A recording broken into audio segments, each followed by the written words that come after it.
Now, interestingly enough, coinciding with that release on Friday, numbers here at home, just to see how our market is faring in this environment. Let's bring in Robert Olivier from the Advantage Professional Series. Robert, great to have you with us. Good morning. Let's just understand moves now for July. Why numbers are down here? We like to comfort ourselves by thinking it's a jobs market, not borne out by your numbers necessarily. Well, this month we've seen a 1.3% fall in the number of online job advertisements measured by Advantage on a weekly basis.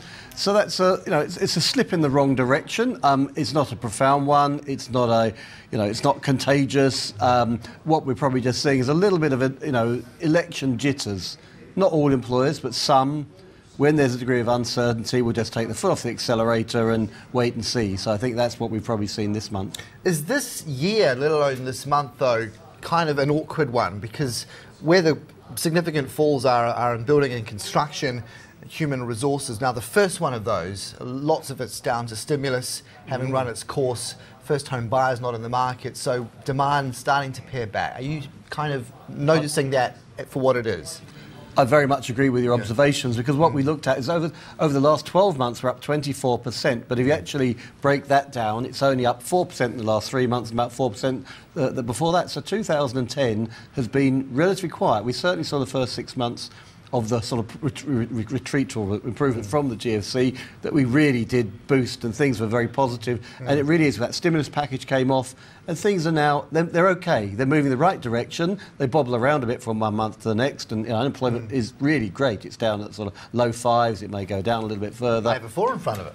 Yeah, I think that will happen before Christmas, but it still may pop back up as well, I think. So I don't think it's so strong that we're not going to see some sort of steadying. I mean, certainly our graph, if you look at it, it's not a U-curve, it's just it's tailing off a little bit. The Sunshine State, the sun is not shining on it. Indeed, the performance there pretty woeful against the national average. I think sort of stimulus, if it was to come back, there'd be an argument to say target it state by state. Don't make it national, be a bit more selective to kind of bring that state up on a par with the likes of Victoria. Correct. Well, in Western Australia, certainly. I mean, it would be hard, I could see that economically or sort of politically to really justify that, but certainly on a state-by-state basis, you've really got Queensland not performing nearly as strongly as Western Australia. If you're talking them being resource-rich states, their building and construction sectors performing poorly, hospitality and tourism is doing quite well. The dollar's obviously not helping that situation. There was a report last week, I think Queensland's investment was down 22%, and that's working its way through to the job market, so it really does need a little bit of help there. And I think also from a political perspective, there's quite a few marginal seats that are going around there, aren't there? Well, speaking of politics, maybe the feds need to kind of shift some of their job vacancies, because ACT showing a nice tick up, thank you very much, but that's cold comfort to the likes of Queenslanders. The argument being, well, make some of those departments, HQ them in the Sunshine State and spread the love. Oh yeah. Queensland also has become over the last 5 to 10 years a far more diversified, economically. So it's got a good strength in a lot of professional service areas, call centres, banking, finance is performing strongly. So. It has got that depth. You put that argument, then you'd probably argue the case that regional New South Wales or somewhere is a better case. But then maybe that's where the population's also moved. So, tell me about coming back to elections and the tick up in media jobs and / advertising. Is it fair to say again skewed by there being a federal election? And are you surprised though that it's originated in the ACT, that the offerings are in that particular area?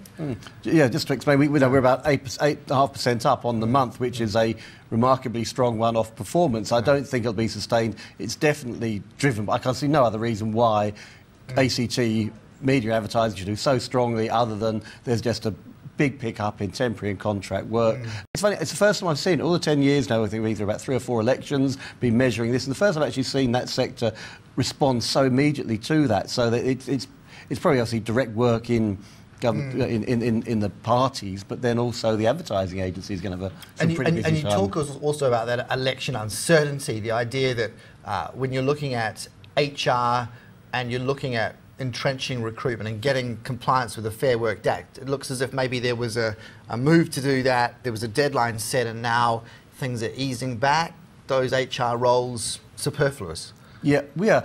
I mean, there's a lot of HR roles that are contract in nature. Employers will say, OK, I can't justify a full-time person or another person in my team, but I have got that pick-up in work. There's a lot of work towards getting in line with the modern awards. Once that job's done and you've got your systems and processes in place, inevitably that work's going to taper off, and as these are contractors, they'll be let go of. And that's also why I think building construction is also very heavily temporary contract casual in nature. So when the market does recede, employers pull back and can pull back very, very quickly. And those declines in the temporary contract roles, is there evidence that they're simply they're being converted to full-time roles, or you can't extrapolate? You can't say you can't extrapolate that it's therefore converted, but we did see a 0.2% pickup in full-time and 0.2% pickup in part-time as well. So the permanent work's moving along well. It's probably just been that contractual area that's eased off. And maybe also you're saying, well, OK, that's employers will take a decision on permanent staff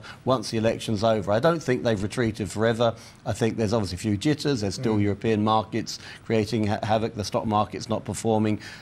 But I'll say, you know, compare it to the US, we're doing brilliantly. We're really in the right place. Not that we're comparing apples with apples, but a brief final thought. Coming out of an election as well, is there one sector that kind of always gets a bounce? If so, what is it? That's a good point. I can't think one sector that necessarily always gets a good bounce. I think the really interesting one this time round was whether if the coalition gets in and we don't have an NBN, no, that, and the IT market's really going to be knocked for six. Hasn't created a lot of jobs yet, but I think going forward it was going to do so much for that sector and probably some knock-on benefits in the business world. That I think would be retrograde step, really, I think, from certainly IT people. All right, well, 2 weeks left, and it's going to be anyone's game if the numbers are right. Certainly. Do appreciate your insights. See you after the election. All good. Robert Olivier there from the Vantage Professional, the July Job Index.